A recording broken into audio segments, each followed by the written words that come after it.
Hey guys, welcome to That Florida Feeling. I do hope that everybody has had a great week. We kind of hit the end of summer, I guess, with Labor Day. Happy Labor Day. Happy September. Thank you to everybody who listened to the last week's episode with JC. I got a lot of great info off of it. I got a lot of great stuff I could share with you guys, and I got a lot of great feedback on that. So thank you so much for listening and sharing the posts from Facebook and Instagram. I really appreciate it. You guys are awesome, and I can't thank you enough for supporting me still. 4 years later, and sometimes I ramble. But thank you. Really, truly thank you. I do have all the social media sites. The YouTube is still kind of getting up there, but I do have all the podcasts on YouTube now if you want to listen another way. I also have the Facebook, Instagram, X, Twitter, whatever we're calling it, and TikTok. Feel free to check it out. If you watch the TikTok, it's usually me roaming through Florida, doing something weird, trying something from Publix I found, fun things. Although I did just post a picture of my 3 little rescue cats that I got all out of shelters in Florida. So if you're thinking about adopting a furry friend, check out the shelters first. Don't forget the scared ones, the quiet ones, the older ones. Just saying. Today's topic is something that just had its, eighth anniversary, I believe. And it's something that deeply impacted me. And the reason that I'm talking about it is I know we just hit 20 years of Katrina. And I remember Hurricane Katrina. Hurricane Katrina did originally hit Miami first, as I think a Cat 1. But I do remember people coming to where I was living at the Red Cross and just camping out. And I don't mean a few, I mean hundreds. And just camping out because it was complete devastation. And if you've lived in Florida a long time, I'm sure that you have dealt with some hurricanes. I mean, I know I have. I've dealt with quite a few, actually, in the 13 years I've been here. And I always say everybody has that one storm. And for me, it was Irma. We had been through hurricanes previously, Cat 1s, Cat 2s, but this was different. This one was really different, and it just hit its 8th anniversary that it passed. And I think the reason that I remember it so well is we had just bought a house. Just finally got a house. And a week maybe before Irma, a couple days, homeowners insurance dropped us. So, of course, we're scrambling. And then we're watching as evacuations start. The coast first, obviously. What side's it going to hit? Which side's it going to evacuate? Is it going to wobble? Is it going to turn? All the normal hurricane stuff you go through. And we had stocked up. We had plenty of supplies in case we stayed. But then it strengthened. Really bad. Really bad. And once it started showing a Cat 5, we kind of looked at each other and thought, are we going to stay for this one? We just bought this house. What are we going to do? And we had found homeowners insurance again. We had our supplies. And, mandatory evacuations had hit for our area, which is really strange because you don't usually get mandatory evacuations in the middle of Florida. So this was obviously a monster storm. And so we looked at each other, and I remember my husband had gotten off work, and he's like, I'm going to take a nap in case we go. And I said, okay, that's fine. I was still working at Disney at the time.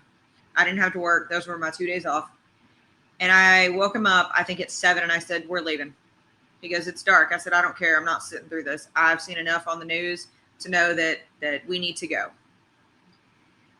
And so we prepared our house the best we could, as we already had, but we added a few more things. And we packed up the car, packed up the cats, and we left.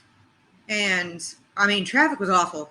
Lord, traffic was awful. I-4 was awful. 95 was awful. 75 was awful. But we took back roads as far up as we could and eventually ended up on 75. and it was just a standstill. And it wasn't a standstill. It was just like a 30-mile-an-hour. That was it. Everybody was going 30, all lanes, both shoulders. Get out. And I remember driving because I drove first, let him sleep a little bit longer, and I thought, I don't know if we're ever going to see our house again. And that's a bad feeling, y'all, especially if you just bought it. But that's such a bad feeling. Like, that was we had saved up, we had worked for it, we had taken our time finding one, and we found it. And then we bought it in June, and then this is end of August, beginning of September, and you don't know if you're going to have it anymore.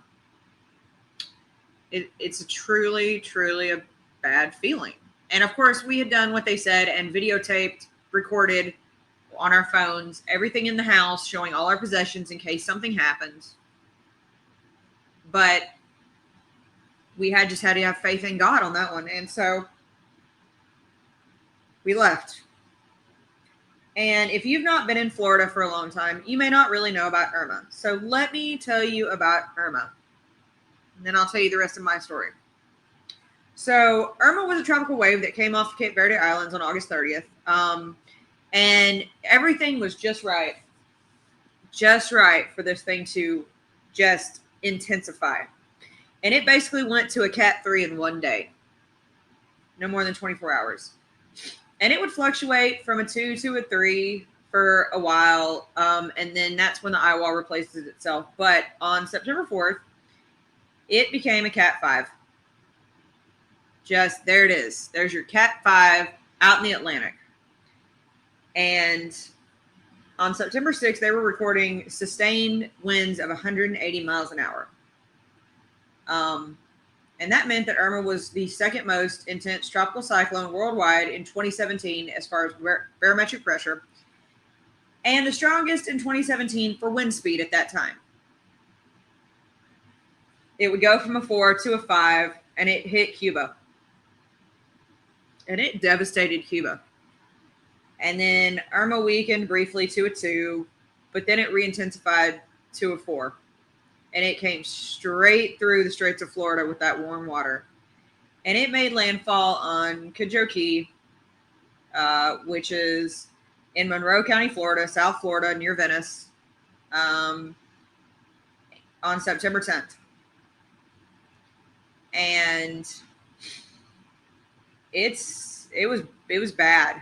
And when I say that it caused widespread devastation and damage, that's not a joke. That was actually the most intense hurricane since Katrina, 12 years earlier in 2005.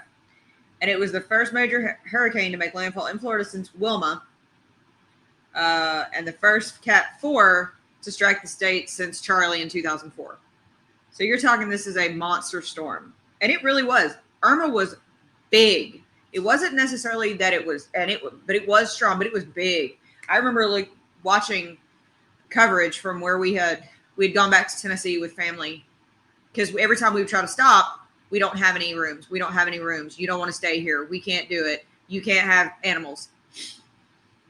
We made it all the way to Atlanta and said, screw it, we're going 2 more hours into Tennessee. So we made it to where we're from in Tennessee, and we stayed, and we made it in 17 hours. Now, where we were living, it normally would have taken us 12, 17 hours. And only by the grace of God did we ever stop to find gas. We never had a problem finding gas. Food. The cats did wonderful. You know, we did see, unfortunately, on the side of 75, someone have a car fire. Like, the complete car was on fire, and your heart just went out to them because they're in the same situation as you. They don't know if they're going to have a house to go back to, and now they've lost their car. But we made it to Tennessee finally, and I remember the next day watching as it hit. Sitting in my mother-in-law and father-in-law's living room, just watching and waiting, knowing it's going to eventually come over at that house. And it did. I mean, it did. It hit Florida hard, you know, and it wasn't like we weren't warned. The first watches really went out on September 7th, and that was from Jupiter Inlet to Bonita, the Florida Keys, Lake Okeechobee, and then they extended to Georgia, South Carolina by the 9th, and then it swung to the other side. The Florida Keys, they knew were just going to basically be a loss. But then there were storm warnings that went out from the other side, all the way up to Fort Walton, all the way to the Florida-Georgia line.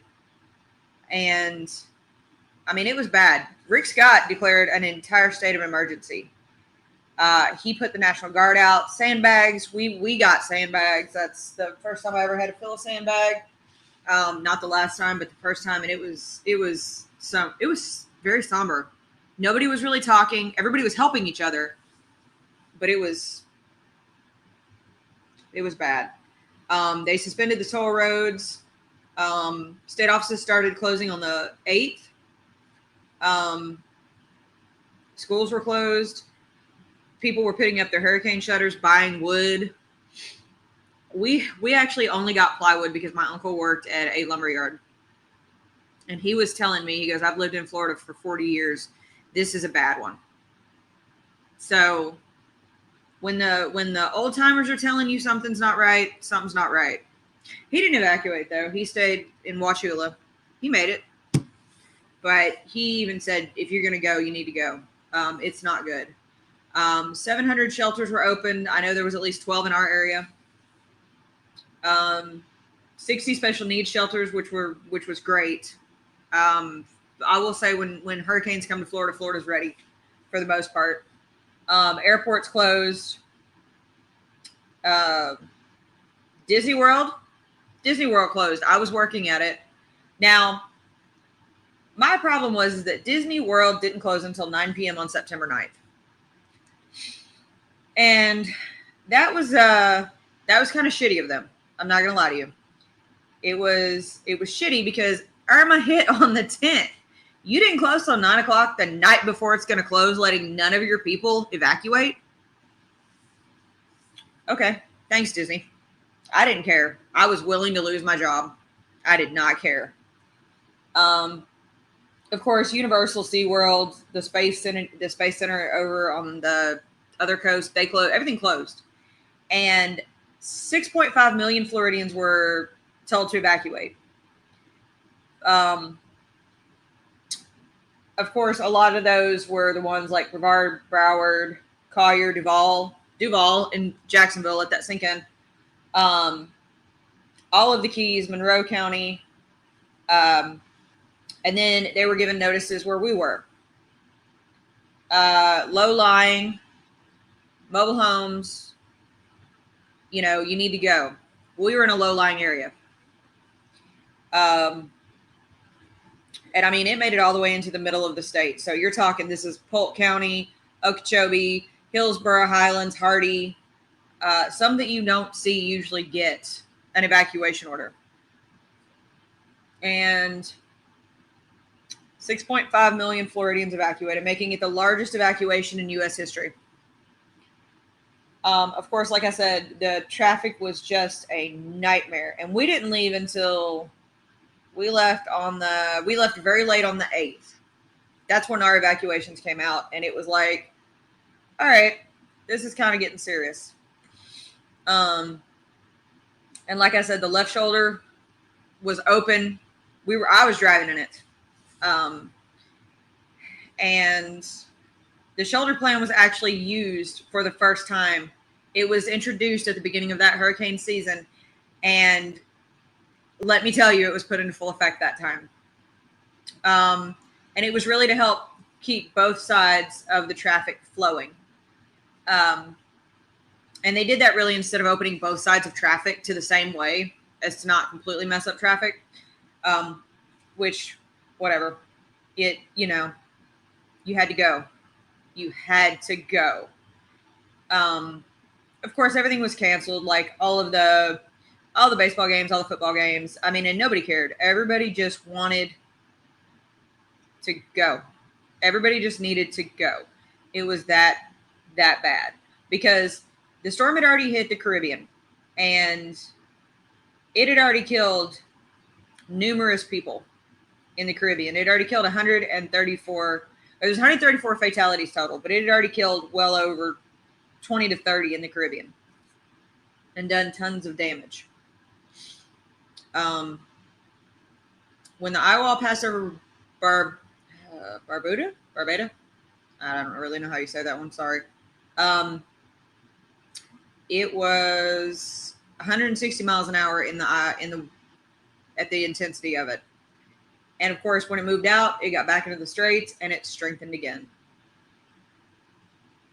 And we were seeing the damage come in Florida before it had hit Florida. And that's when people started to really go, okay, so this is really bad. And the hurricane actually passed north of Puerto Rico, but it hurt Puerto Rico. Pretty bad. There were 3 fatalities just in Puerto Rico alone. And flooding was awful. The winds. So, it was a bad storm. That was the worst storm that anybody had really seen in a long time. And here it was coming straight for Florida. And so it hit. It did hit Florida. And the Florida Keys were just destroyed. I mean, it hit. Thankfully, it had weakened a little bit from Cuba and gone back up to a Cat 4 before hitting the Keys, but they were so bad. It was much worse than anyone predicted because they thought it would weaken a little bit more when it hit Cuba. And of course, we're watching as it hit near Naples from Tennessee and going, there's not going to be anything left. And when it hit Florida, I mean, it caused 125. No, it caused more than that, I think. It caused $52.1 billion in damages between everything and where it hit. And it was, it was bad. 84 people in Florida alone died from Irma. And it had struck less than 2 weeks after Cyclone 10, which had flooded a lot of western Florida. So you're talking about something that's already damaged getting further impacts. And the storm was huge. I mean, the storm covered the entire state of Florida for a very long time as it moved across it. The wind field was massive. Everybody really got hit except for the very far end of the panhandle over by Alabama. Highest wind sustained was 112 miles at Marco Island, which is just south of Naples. Strongest gust was at 142 in Naples. But they think that 150 to 160 mile an hour winds occurred in the middle Florida Keys. So you're talking like Marathon. A lot of the state, close to 75%, didn't have electricity when it hit. The largest amount of rainfall was almost 22 inches in Fort Pierce. And Fort Pierce, guys, is on the opposite side from where it hit. It is literally the opposite side of where it hit. Of course, major storm surge. 32 rivers and creeks overflowed. The St. Johns River was probably one of the worst. Agriculture was just destroyed that year. Irma was one of the most costliest hurricanes in Florida history, which is really strange because you would have thought it would have been Hurricane Andrew. This surpassed Hurricane Andrew. And Irma was only surpassed by Ian. So that tells you how bad this was. There was 84 people that died. Half the deaths occurred from drowning, trauma, and carbon monoxide poisoning, unfortunately. Now, one of the worst things to come out of Irma was the 12 people that died at the Rehabilitation Center in Hollywood Hills, which was a Hollywood nursing home in South Florida. And basically the reason that it happened was poor planning and just crappy people. The air conditioning system failed due to a power outage because of Irma. why they didn't have a backup generator, why they didn't have a better plan in place, they don't know. The power went off Sunday evening. The nursing home called for help, but it was not listed on the FPL's priority restoration list at the time of the incident. There was also no requirements for generators to power air conditioning in nursing homes in Florida. They had one, but it didn't work. And 12 people died. 8 died from hyperthermia, which is overheating. They couldn't handle the heat. Sweltering heat conditions, because after a hurricane hits, it feels good for about a day, and then bam, there's Florida again. I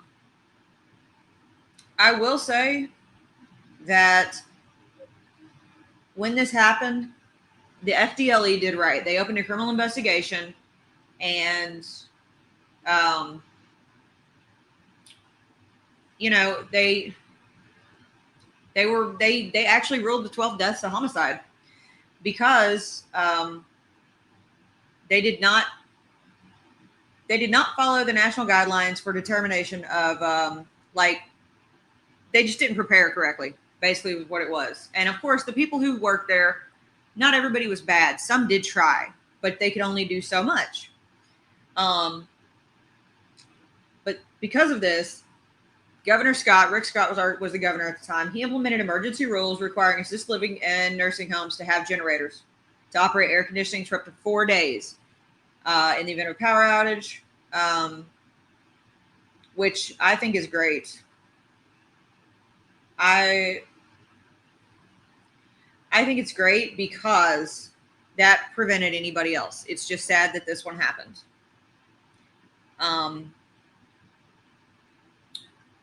But they did close the facility, rightfully so.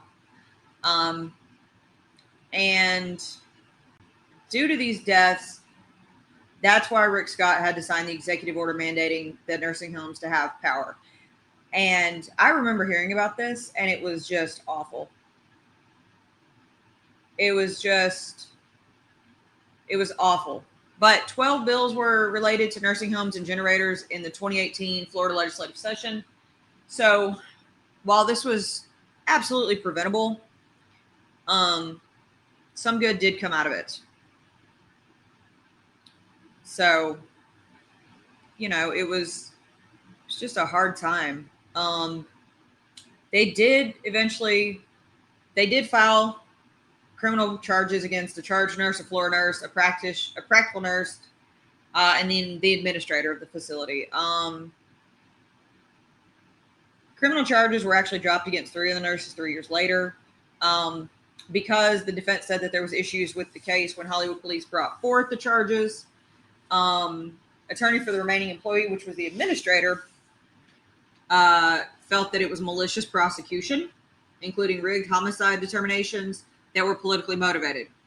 By February 24, 2023, the administrator was acquitted because there was lacking evidence to prove that he actually had malicious intent and was unprepared. Also, because the medical examiners did say that the homicide determinations were made by their superiors before the autopsies were actually conducted. Which pretty much tells you they're just trying to pin it on somebody. Which, and I mean, that was in the news for a long, long time. And it was so sad. Like, you have your parent or your loved one and you put it in a nursing home and they're supposed to take the best care of them and they're supposed to be better prepared than you are. And then that happens. And that was actually sort of a couple things, but sorry, back to actually Irma. We did not have power for over a week when it lost out. And I think the greatest thing was we had Duke, and I hate Duke for more than this reason. They called and they go, "How's your power?" And I said, "What fucking power? You have not, I can see lights on the left side of my street, on the right side of my street, behind me and in front of me, on other streets. You have not restored our power." And every day, all of us, because we all sat in the neighborhood, we all sat outside. It was freaking hot in that house. Yes, the house survived, mostly. And we would just, everybody would be on their phones because you could report to them on the website. I don't have power. I don't have power. I don't have power. And I remember one of our neighbors, Tommy, he was an old man. He was great. He actually shared food with us because he went and got food from the shelter when they were handing out like the ice and food and everything. He went and got some, and because it was him and his wife, and he was raising his grandkids, and he went and got stuff, and he shared with us. He was so nice too. Gosh, he was so nice. But he shared it with us, and basically he had stopped one of the linemen and said, if you don't get this fixed, we're going to have a problem. And like, thankfully, to the next day, they all came rolling down our streets, repaired the entire pole that was basically almost laying in somebody's yard, put out back the wires, and we had power for the first time in over 7 days. A lot of people were without power, like a lot. But there was just a lot of devastation. In the Dry Tortugas National Park, part of the moat wall at Fort Jefferson just collapsed. In Key West, there was just lots of damage. The Shel Silverstein used to live in, he's an author. He did Where the Sidewalk Ends. The house he lived in was just destroyed. Waves had actually defaced part of the iconic southernmost point buoy. Storm surge was just, storm surge meant 3 feet of water was standing in Key West, just in the streets. And there were 3 fatalities in Key West alone. It was just, it was bad. Like, you were looking at the devastation and you were going, okay, this is a lot more than we thought it was going to be.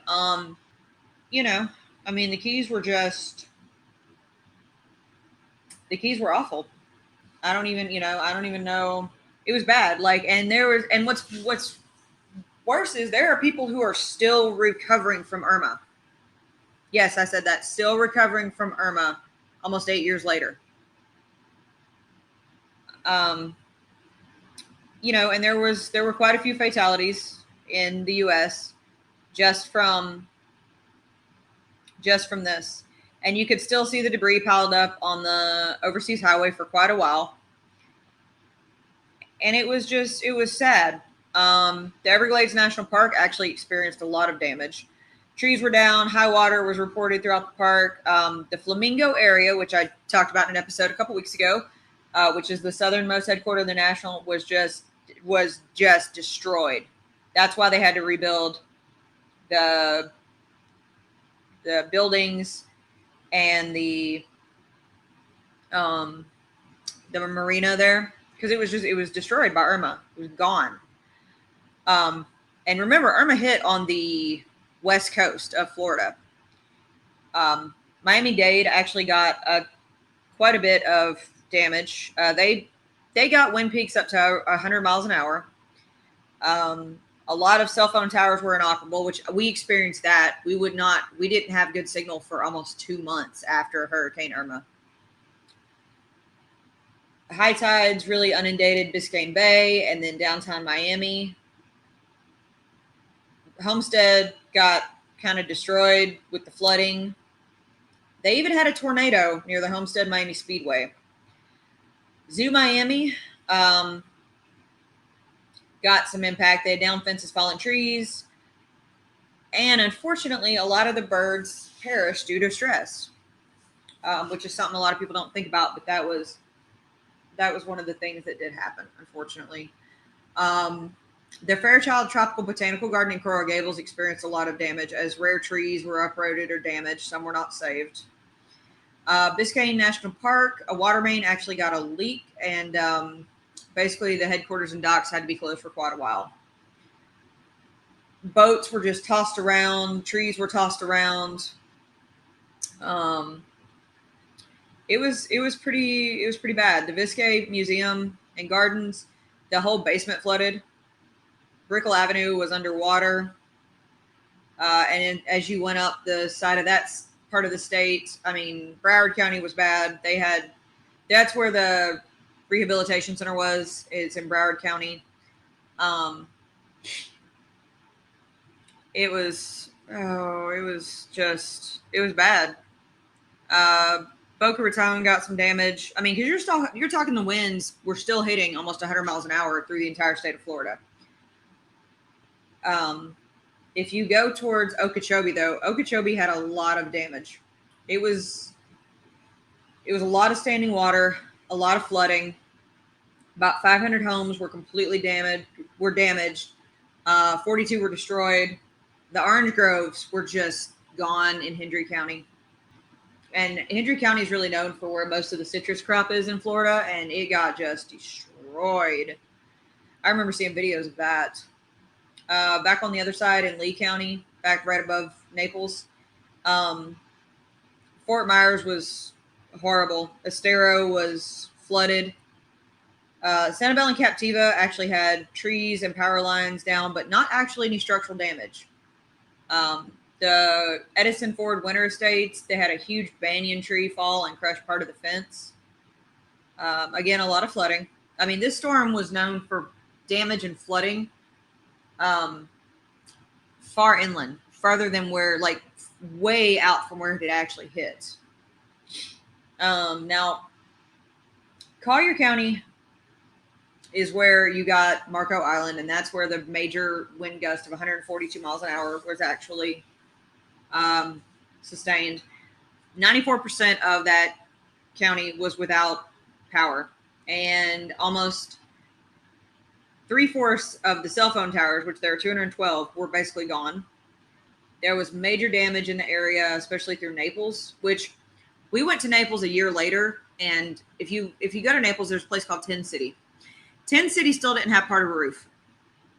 And that was almost a year after Irma.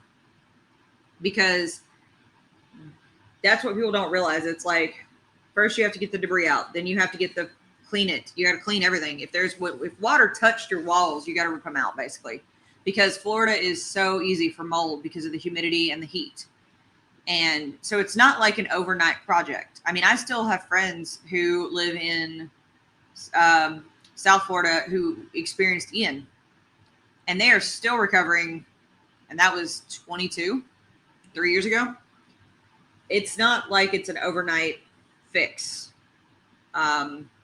Unfortunately, Big Cypress National Preserve was heavily flooded. Major roof damage to the ranger station. There was actually a tornado near Okeechobee. Okeechobee is where the swamp ape, you got the best chance of seeing the swamp ape, or the skunk ape. It also has the tiniest post office. Just saying. Again, Everglades City was really bad. It had a lot of flooding. It had up to 4 feet of flooding. And every building was somewhat damaged. 100 homes were deemed uninhabitable, had to be abandoned, were torn down.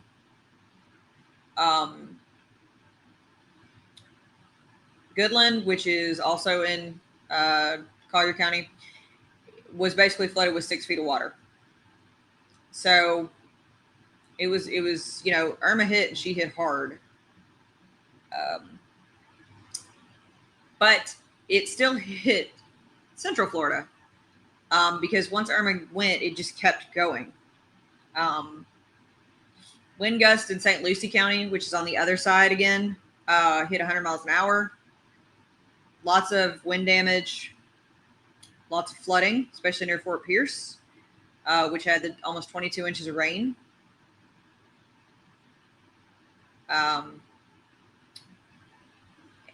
And what's worse is, like, 95 got almost flooded. It did get flooded, which was bad because that's how people get around on that side of Florida. Indian River County, lots of damage from wind again. 70% of people did not have their power just in that county alone. Okeechobee, heavily flooded. 90% of the county did not have electricity. And of course, this is one of those things where when you're in Florida after the effects of a hurricane, you can't see any of this. Thankfully, we had cell phones at that time, but before cell phones, like when Andrew hit, you had to trust the news. You had to hope a helicopter flew over, because nobody would be able to see it. And you're just looking at the news each day going, Okay, any update on supplies? Any update on power? Like, what are we doing? Even all the way up to Orlando, Kissimmee and Orlando got close to 12 inches of rain, major wind damage.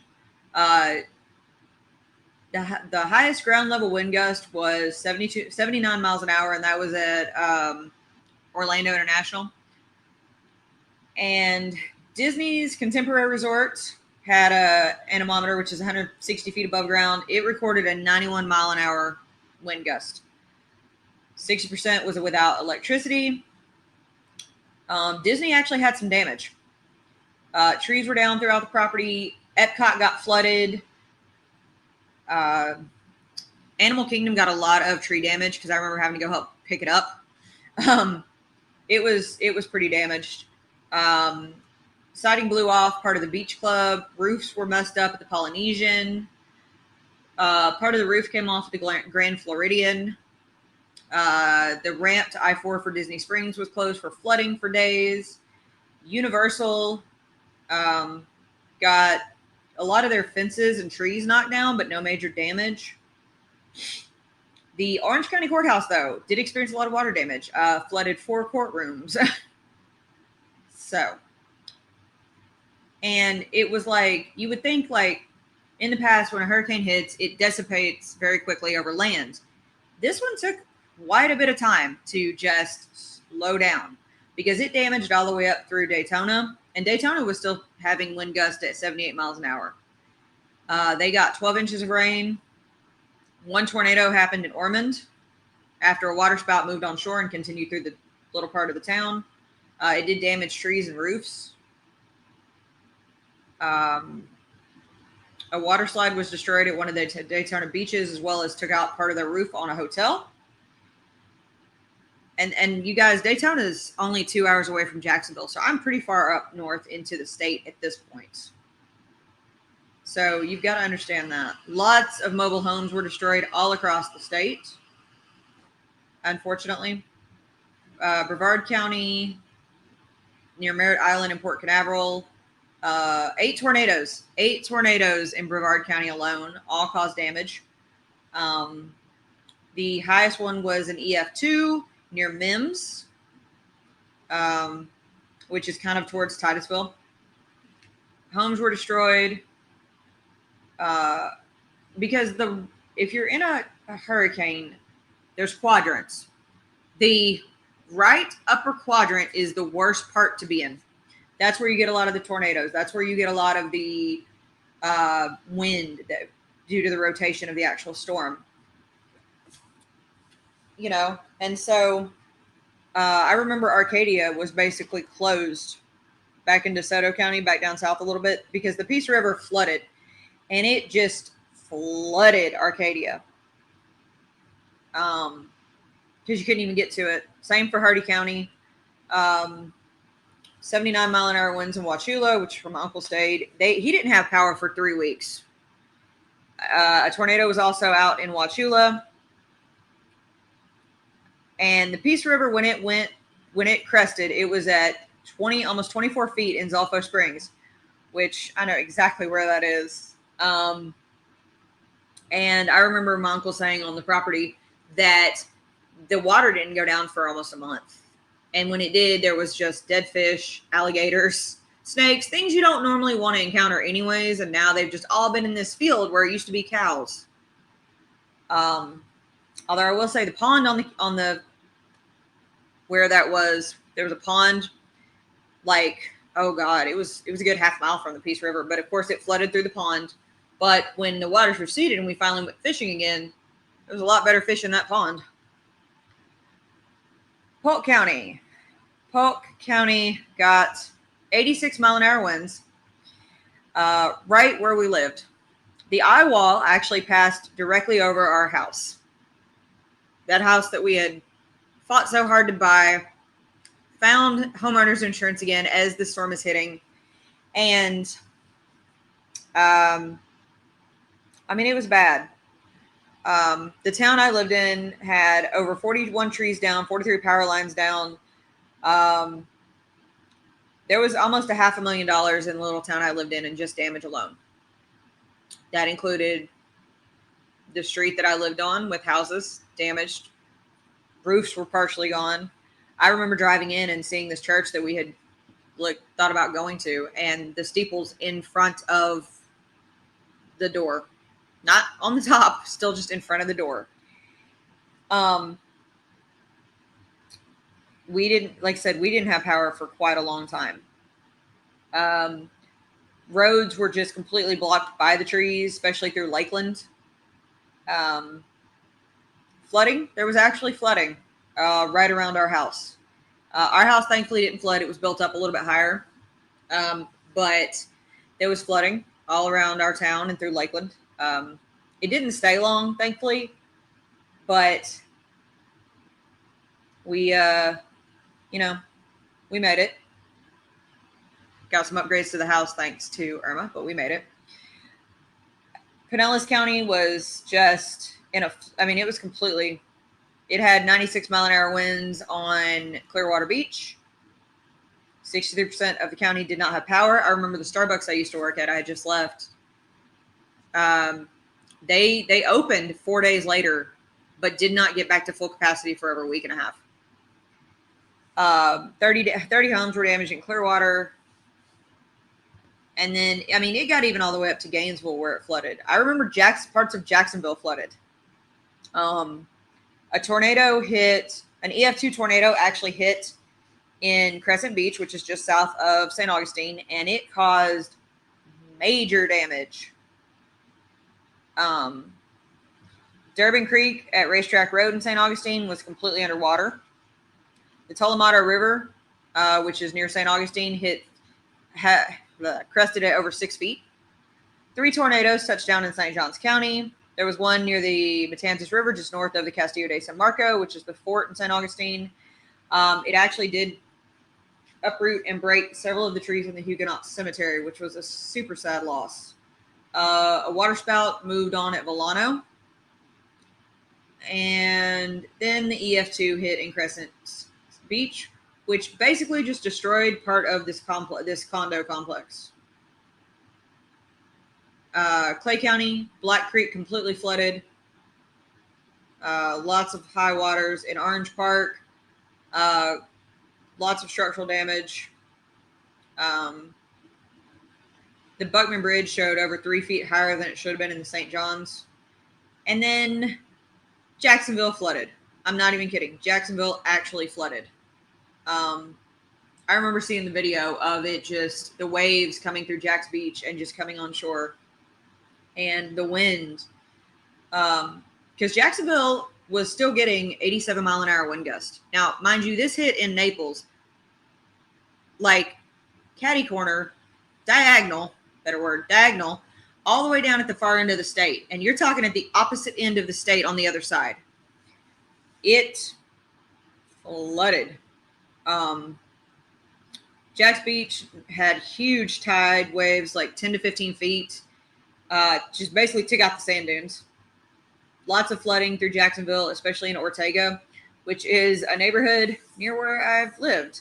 But it's also on the banks of the St. Johns. And the St. Johns just completely broke it, just came right out. It was bad. I think the only thing that really didn't sustain damage was like Pensacola. Tallahassee even got it.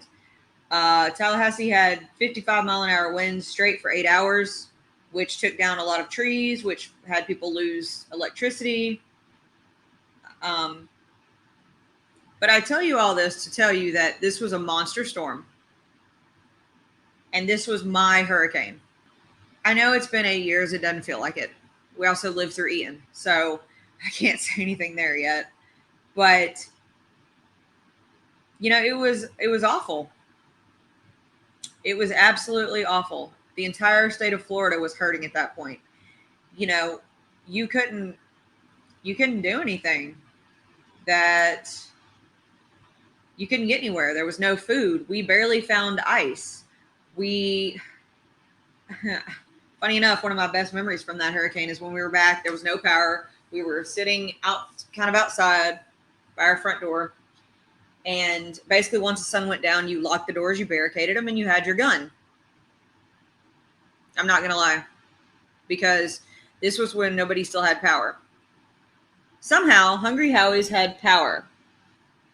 And that was probably the best pepperoni pizza I'd ever had, because it was finally hot food. We didn't eat hot food for a week and a half. And then when the power finally came back on, I remember cooking Kraft macaroni and cheese. I didn't have milk. Couldn't get milk. Couldn't get to Walmart was closed. Couldn't get milk. But I made it work with butter. And that was probably the best macaroni and cheese I'd ever had. Same with Hungry Howie's Pizza. People live through this, sometimes yearly. I didn't leave after Irma, obviously. Still there. But it's okay to evacuate. It's okay to feel really scared. It's okay to feel really upset. Because I did. And, you know, that was my house. We just bought it. We literally signed for it the last day in May. And I think it's horrible that insurance companies can just drop you. You're already panicked enough, and now you're going to be no insurance with this Cat 5 coming over your house. My hurricane was Irma.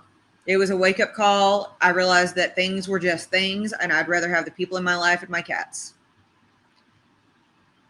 I know that hurricane season's not ended yet. In fact, it's been relatively quiet, weirdly. But Irma didn't hit till, middle of September. Or September 10th. 9th or 10th. No, it was 11th. It hit on the 11th. Just remember, you can get things again. You cannot get your safety back. So I tell you all this to tell you that take hurricanes seriously. Take hurricane season seriously. It's okay to stay. Be prepared.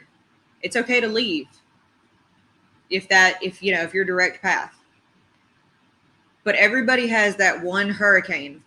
Mine hit just about 8 years ago and taught me a lot of lessons I'll never forget. And yes, there were plenty of Florida men roaming around at that time. I was in Polk County, so Sheriff Grady Judd had his hands full, and boy, he took care of it well. But I'm telling you all this to tell you that hurricane season's not over, and you need to be prepared. It's okay. It's okay to feel helpless. It's okay to feel scared. It's not okay to take it out on other people. It's not okay to laugh at what others decide. But it is the Atlantic, guys, and it is still coming. I hope that this is a quiet year. I really do. But if it's not, just be prepared. I hope you enjoyed hearing about my hurricane experience, one of my worst. My other's Ian. I'll talk about it someday. I hope everybody has a great week. Drink your water. Wear your sunscreen. Be nice to one another. And as always, guys, that's your daily dose of sunshine. This podcast is a production of Unfiltered Studios. If you would like to know more about joining Unfiltered Studios, please visit our website at unfpod.com for more information.